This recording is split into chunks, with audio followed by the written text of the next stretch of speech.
Hi friends, welcome back to కొత్త రుచి. ఈరోజు మన స్పెషల్ డిష్ వచ్చేసి గోంగూర పచ్చి రొయ్యల కర్రీ అండి. గోంగూర పచ్చి రొయ్యల కర్రీ చాలా బాగుంటుంది. ఆంధ్ర స్పెషల్ కదండి. గోంగూరలో రొయ్యలు వేసుకొని కర్రీ చేసుకుంటే చాలా అంటే చాలా బాగుంటుంది. మనం పచ్చి రొయ్యలు ఫ్రెష్గా మనం మార్కెట్ నుంచి తెచ్చుకొని మంచిగా క్లీన్ చేసుకోవాలండి. క్లీన్ చేసుకున్న వాటిలో కొంచెం లెమన్ అట్లా వెనిగర్తో కాస్తంత శుభ్రపరచుకోవాలి. అప్పుడు నీసు వాసన అయితే రాదు. ముందుగా ఒక బాండీ పెట్టేసుకొని ఆ బాండీలో మనం పచ్చి రొయ్యలు 1 kg తీసుకుంటే ఒక 500 grams వచ్చాయండి. ఇవంతా తొక్క తీసేసిన తర్వాత సో వాటిని మనం ఇట్లా బాయిల్ చేసుకోవాలి. కొంచెం 1/2 teaspoon టర్మరిక్ పౌడర్, కొంచెం రాక్ సాల్ట్ అంటే తగినంత రాక్ సాల్ట్ వేసేసుకొని ఇట్లా మనం లిడ్ పెట్టేసుకోవాలి. ఇట్లా లిడ్ పెట్టుకున్న 5 minutes వరకు మనకి ఇట్లా అంటే ఫ్రాన్స్లోనే రొయ్యల్లోనే మనకి వాటర్ అనేది వస్తుందండి. ఆ వాటర్ అంతా వచ్చి ఇంకిపోయేంత వరకు జస్ట్ ఇట్లా మనం కుక్ అనివ్వాలి. ఇట్లా కుక్ అయితే ఆ రొయ్యలో ఉన్న పచ్చి అంతా పోతుంది, మంచిగా కుక్ అవుతుంది అనమాట. ఒక 4 teaspoons ఆయిల్ కూడా ఇప్పుడే వేసేస్తున్నానండి. ఈ ఆయిల్ వేసి ఈ ఆయిల్తో కూడా కొంచెం జస్ట్ మనం మగ్గించుకోవాలి, ఇట్లా బాయిల్ చేసుకోవాలి. ఇప్పుడు ఆనియన్స్ ఒక 2 మీడియం సైజ్ తీసుకున్నానండి. అట్లా ఒక 4 చిల్లీస్ తీసుకున్నాను. ఎందుకంటే పచ్చిమిర్చి కొంచెం ఎక్కువ వేసుకోవాలండి కర్రీలో. ఎందుకంటే గోంగూర వేసుకుంటాం కాబట్టి కొంచెం పచ్చిమిర్చి వేసుకుంటే బాగుంటుంది. అట్లా జింజర్ గార్లిక్ పేస్ట్ ఒక 1 teaspoon వేస్తున్నానండి.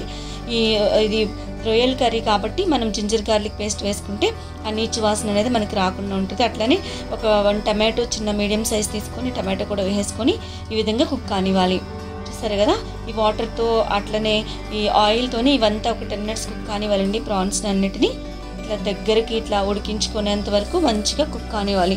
కుక్ అయిన తర్వాత మనం ఒక 2 కట్టలు గోంగూర తీసుకున్నానండి నేను. ఇది చిన్న గోంగూర అండి, చిన్నగా ఉంటుంది, రెడ్ కలర్ ఉంటుంది. ఇది ఈ గోంగూర చాలా టేస్ట్ ఉంటుంది, అంటే పుల్లగా కూడా బాగుంటుంది. సో ఈ గోంగూర మనం తీసుకున్నట్లయితే ఇట్లా డైరెక్ట్గా మనం రొయ్యల్లోనే వేసేసుకుంటే మంచిగా ఉడికిపోతుంది. ఇట్లా మనం ఈ రొయ్యల దానిలోనే మనం గోంగూర కూడా ఇట్లా వేసేసుకుని ఉడికించుకోవాలన్నమాట. చాలా సాఫ్ట్గా దగ్గరికి వచ్చేంత వరకు ఉడికించుకోవాలి. ఇట్లా చూసారు కదా, ఇట్లానే కుక్ అయిపోతుంది. మనకి ఒక చిన్న గ్లాస్ వాటర్ యాడ్ చేస్తున్నానంటే నేను ఆ గ్లాస్ వాటర్ యాడ్ చేసుకొని వేసుకుంటే జస్ట్ ఇట్లాగా దగ్గరికి రానిచ్చుకోవాలి. ఇట్లా దగ్గరికి అంటూ వచ్చే విధంగా కుక్ కానివ్వాలి. ఈ ప్రాన్స్ గోంగూర మెత్తగా ఇట్లా ఉడికిపోయిన తర్వాత మనం chilli powder, red chilli powder ఒక 3 teaspoons వేసుకోవాలండి.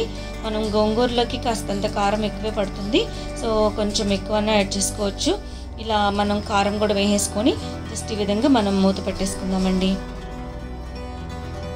ఇలా కుక్ కానివ్వాలి, ఒక 10 minutes ఇట్లా కుక్ కానివ్వాలండి. చూసారు కదా, ఇట్లా దగ్గరికి మొత్తం ఇట్లా గోంగూర అంతా మెత్తగా సాఫ్ట్గా కుక్ అయిపోతుంది.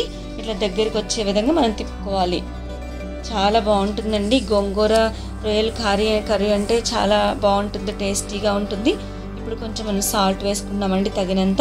ఇట్లా ఆయిల్ అంతా పైకి వచ్చేలాగా మనం జస్ట్ కుక్ చేసుకోవాలి.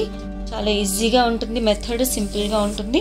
ఇది మనకి రైస్లోకి వాటిలోకి అయితే చాలా బాగుంటుంది. కొత్తిమీరతో గార్నిష్ చేసుకుందామండి. సర్వింగ్కి రెడీగా ఉంది. మీరు మీ కామెంట్స్ని మాకు తెలియచేయండి. Thanks for watching. Please like, share and subscribe.